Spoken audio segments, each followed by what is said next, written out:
Hey Carol, can we talk? It's about us living together at my parents' place. Hey Mark, not a good time. I'm headed to an important meeting. I really don't have time for this. Can we talk later? Besides, I thought we already talked about that. We agreed that we wouldn't live with your folks after getting married. You were okay with it. Why now? Yeah, I know. But I got to thinking. I am the oldest, and also an executive at my father's company. I figured it would be kind of convenient to live with my folks. How about we make it a weekend-only marriage? We're living at my house right now. We can get back to living like we did before we got married. I live here at my folks' place, you with yours, and we get together on weekends, no problem. Are you serious? Why even stay married then? If we're married, I want us to live together, not just weekends. You want me to live with your folks? You do realize I run a company, right? If something happens, my priority is to think of the company first and foremost. I have employees and they have their families it's to take care of. As for your family, I can help out financially, but I can't look after them at all the time. We talked about this. Yeah, I know, but if you love me, I want you to, care about them too. I know, maybe I'm being a little unreasonable. It's just that... Come on, Mark. You know I love you. I wouldn't be marrying you if I didn't. And about your folks, I think highly of them. But my feelings for them and my work are completely different. Besides, both your parents are still working, right? And another thing, your younger brother and his family are living there too. How am I supposed to work full-time and also do household work? It's just not possible right now. Your brother's wife, Mary, will end up having to do most of the work. I'm sure she has her hands full as it is. If I live there and not help with the chores, even though I help out financially, just doesn't sit well with me. You know what I mean? Don't worry about Marie. She loves to do housework and cook. It's almost like a hobby with her. Really? Every time I go there, she seems kind of tired out. Didn't seem like she was enjoying any kind of hobby. Another thing I noticed was that your parents are always pretty well dressed, but Mary is always in, I wouldn't say rags, but close to it. Which kind of got me thinking, she's not being bullied in any way, is she? Are you serious? Of course not! I've been living in the same house as her for 5 years. And I've never witnessed such a thing. How could you even think that? Yeah, right. Sorry. Of course your folks would never do such thing. They've always seemed kind and considerate. That's right. And Marie is a bit unusual. She said she has no interest in fashion. Oh yeah? Anyway, about living there with you guys, that's on hold, okay?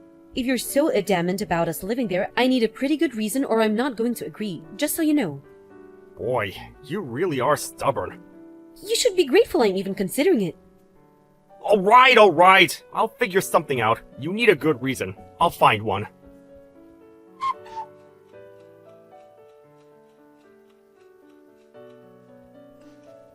I'm sorry to contact you so late. This is about you guys living with us. Are you still up? Oh, hi Mary. No problem, what's up? Pretty late. Been working late? Sorry I contacted you earlier out of the blue. I guess you were tired up. No problem. I was sort of busy with work and household chores. I wanted to contact you earlier. I see. Are you okay? You're not overworked or anything, are you? I'm fine. Pretty used to it by now. About you guys living here, Mark said that he wants you to live here with us soon. I really don't think you should go through with it. Huh? Excuse me? What do you mean? Can you elaborate if you don't mind? I'll explain, but could you not tell Mark that I talked to you about this? I'd appreciate it. Yes, of course. Besides, I contacted you without Mark's knowledge anyway. I came to this house about 5 years ago, as you probably know. Ever since then, I've been working non-stop and no days off at all. 24 hours a day, 7 days a week. I came here with a reasonable amount of savings, but that's all gone, and I'm running the company all by myself. When I first arrived, the company was in the red for quite some time. They were barely making payments every month and was on the verge of bankruptcy. And as for the household chores and cooking, I'm responsible for all of it. Everyone in this family, even my husband, they don't help out at all. I'm just a slave to them. Whoa! Hold it right there, Mary. Are you serious? Is that why you're always wearing those clothes? I heard that you were just not interested in fashion. I just don't have the money to buy any nice clothes. That's why. I've been wearing the same clothes for the last 5 years. I couldn't afford to buy anything new ever since I arrived here. But the other family members seem to be indulging themselves. I'm sure you've noticed. That's no environment to be in. I urge you to get out right now. I know, let me talk to Mark about this. He'll know what to do. There is no escape. I'm stuck here. There's nobody out there that will help me. I'm a slave for life. As for Mark, he's seen the predicament I'm in. After all, we've been living under the same roof for 5 years. He's well aware of my situation. He's part of this family.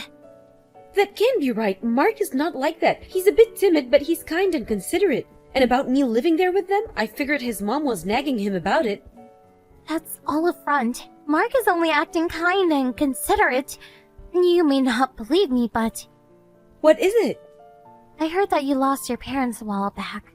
They find people in situations like yours, create an environment where you have nowhere else to go, and entrap you and use you as they please. That's what they did to me, and they succeeded for 5 years, so they figured they needed another slave. Actually, I heard them talking about it. And you also own your own company. I'm sure that once you move in with them, they take everything, rob you blind. But you still have a chance. I urge you to cut all ties. Get away from these people as soon as possible. I'll be okay. I've given up any hope of escape. No, you can't be serious. I can't leave you there all alone. Let's escape together. That's good and all, but there is nowhere else to escape to. Even if you go to the police, they will do nothing. They'll just say it's a family matter and nothing will be done. Well, in that case, I help you escape. Huh? Seriously? If you had not confided in me, I would have moved in with you. You saved me from grief. Now it's my turn to save you. Even if I didn't end up living with him, they may have found a way to rip me off. I'm sure of it. You were there for 5 long years. Thanks for warning me about them. So don't worry, Mary. You're in luck. I'm on your side, and we'll figure out how to get out of this awful mess. Carol, are you being straight with me? Do you really believe what I'm telling you? I always thought it was sort of strange. I don't know how to pout this, but you just seemed so out of place there. When I ask Mark, he never really gives me a straight answer. And the fact that he keeps breaking his promise and insisting that we all live under one roof, I started to get suspicious. So when you told me about this, I was actually not all surprised. Besides, if I don't believe you, how am I supposed to rescue you, right? I have a confession to make, Carol.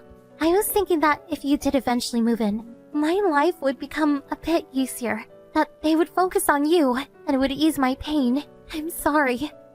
Then why didn't you tell me the truth? Why did you warn me? Well, when you came to the house those few times, you were so kind to me. Nobody has ever been so kind to me for so long. I was just so happy that someone out there cared for me. That's when I realized that nobody else should endure such pain, that this should end with me. You're a strong and intelligent woman, that's for sure. I want you to pay back for telling me the truth about them. I'm going to get you out of there. I guess we are not very good at picking guys, but we are way better than those people. Let's put our heads together and give them a taste of their own medicine. What you say?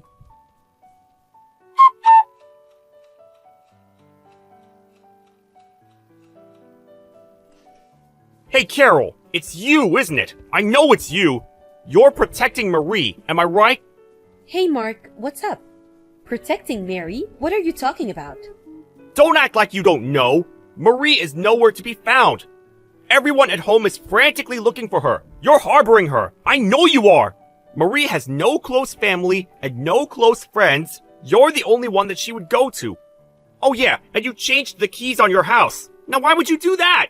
My keys no longer work. I couldn't get in last night. I had to stay over at my folks' place.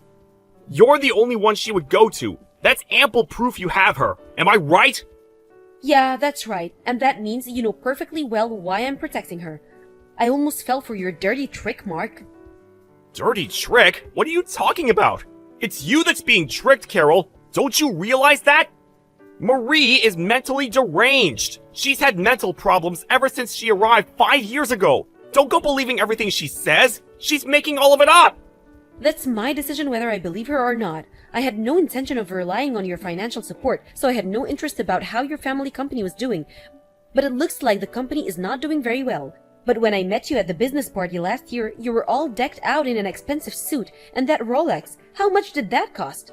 You bought all that with money borrowed through Mary's name? Is that true? You're really pathetic, Mark. I wasn't smart either, coned by the likes of you. I bought that suit myself, and I've had that watch for ages. Then why is Mary always dressed in complete rags? Can you answer that? She says she's just like any other woman. She loves fashion and even wants to go to a hairstylist one of these days. Why did you lie about all that? You even said that house chores was her hobby. Were you serious? So you're going to believe someone like Marie, who you hardly even know, and not me, your husband? You've completely lost your marbles, Carol! Lost my marbles? It's your family that's crazy. You approached me knowing full well that I had no family, my parents passed years ago, and that I owned my own company, The Perfect Pre. But I'm sorry to disappoint you. I may not have a family, but I have plenty of friends and employees that respect me and would do anything for me. I know how the world works.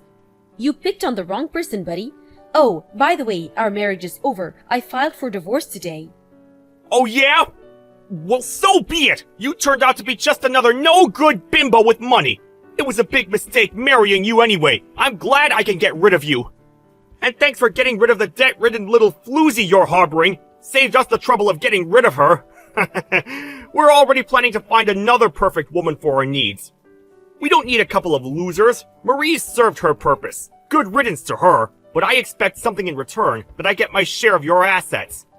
I have the right to all the savings in your account. We were married after all.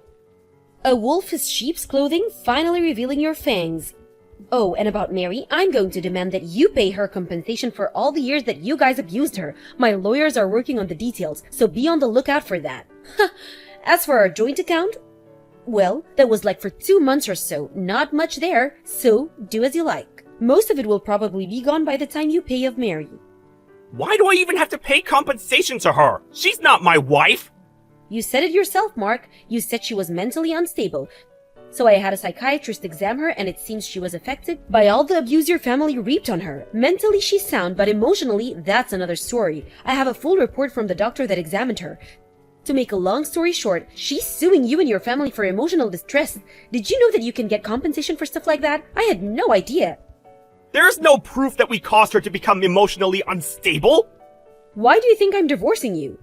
You really think I didn't do a little preparation before deciding to divorce you? I had Mary record as much conversation as she could while she was at your house. When we deemed it etiquette, I got her out of there and over to my place. Bet you had no idea. I heard all the recordings, and there was plenty there. Your family talking about me and how you guys were going to rob me blind and enslave me. I wouldn't be surprised if you guys even saw some jail time. Oh yeah, and one more thing. I'm going to have a friend at a major magazine to publish all this, so this never happens again. And I really wouldn't do anything stupid going forward. Excuse me? Are you out of your frigging mind? Magazine? What magazine would write about some boring family? You make us sound like the Manson family or something. Do you really run a company, Mark? You really should keep up with the times. Magazines are hand up for stories. Their sales have dropped. Everyone is reading stuff online. Most major magazines will write a story if we pay them enough. We could spruce it up any way we want. Give it a title like, let's see, I was a slave for 5 years or something like that. Or maybe The Evil Family. That would draw plenty of readers. You're really going to go that far, huh? But I know you. You won't do anything. You'll just end up hurting your own business. That's what you're most concerned about anyway. Oh, I will go through with it. You can count on it. As a matter of fact, I really met with the chief editor. If I can help more girls, it's money well spent. The whole world will probably not even hear about it, but if enough people in the community read about it, well, you can imagine the backlash, I'm sure. Long as people in the neighborhood read about it, I'm fine with that. Do you get a kick out of making me and my family suffer? I didn't think you were such a despicable person, Carol. You know what?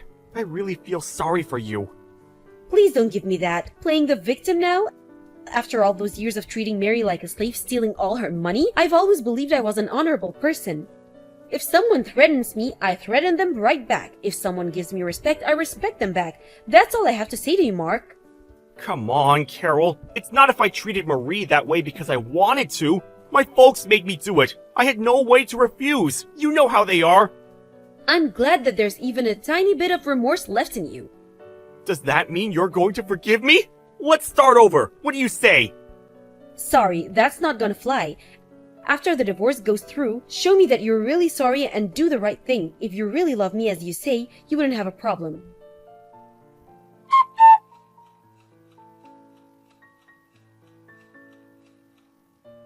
First off, about Mary, a lawyer drew up all the papers and her divorce went through without a hitch. The recording certainly helped, and with all the evidence, she was able to get a fair amount of compensation for the years of abuse she endured. Mark was able to get half of our savings account and few joint assets, and with all that money the family paid Mary her due. I doubt there was much left for Mark. Mary continued with her meeting with her doctor and gradually seemed to be recovering from her emotional trauma. Currently, she's staying with me and I told her she should just relax, but she insisted on helping me around the house. She even helped me with my business. I can never forgive that family for abusing and traumatizing such a kind and considerate woman like Mary. The ordeal with Mark's family made it into the magazine and they were the talk of the town, in a totally negative way of course. It seems the company went bankrupt and their house was foreclosed. That magazine article really tore the family apart, it seems. I heard that they all went their separate ways. They've always relied on each other for survival, and now the family is no more. I wonder how they will survive. I'm pretty certain they're not leading such a joyous life. Some other family is living there right now. As for all the family members, they sort of disappeared into the night, kind of fighting for them. As for Mary and I, we're currently living together and to be honest, really enjoying ourselves. This house my folks left me is way too big for me alone. Anyway, it's as if I inherited a young sister. For a while, I was a bit depressed, figured I was just not fit for marriage. But I was able to rescue Mary because I was married to Mark. That's something, isn't it?